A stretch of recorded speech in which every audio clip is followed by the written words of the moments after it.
Doktor, beladan tuzaydan. Qoching dadamni ko'raman. Sabr qiling, jinim. Hozir bu yerga kirish mumkin emas. Ozgina sabr qilasiz, xo'p? Doktor, iltimos sening ko'rib tursin. Buni ham topib qochib qolish mumkin. Iltimos doktor. Shu kirib ko'radi qaytadi, doktor, iltimos. Dada, ko'zingizni oching. Qarang. Sizni yaxshi ko'rganimdan sizga atab she'r yozdim. Bir marta eshitib ko'ring. Ko'zingizni oching. Ko'zlarimdan to'xtamasdi yosh, qalbimdagi so'nar bu quyosh. Ko'taraman mag'rur qanday bosh. Dada, ketmang, yonimda qoling.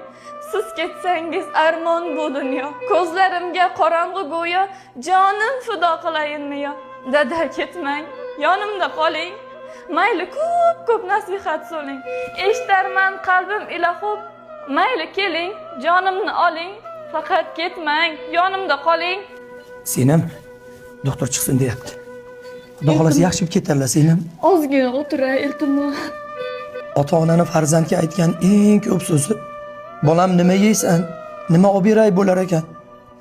Lekin biz farzandlarni ota-onaga aytgan eng kam so'zimiz ham onajon, dadajon nima yeysiz, nima olib beray bo'lar ekan.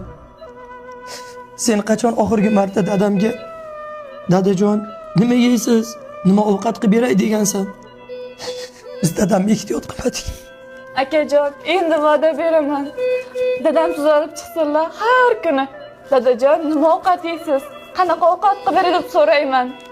Faqat tuzalsalar bo'ldi.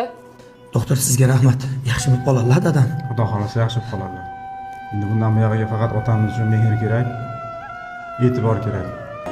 Jon dadam, mehribon dadam, so'zlarida sehri bor dadam.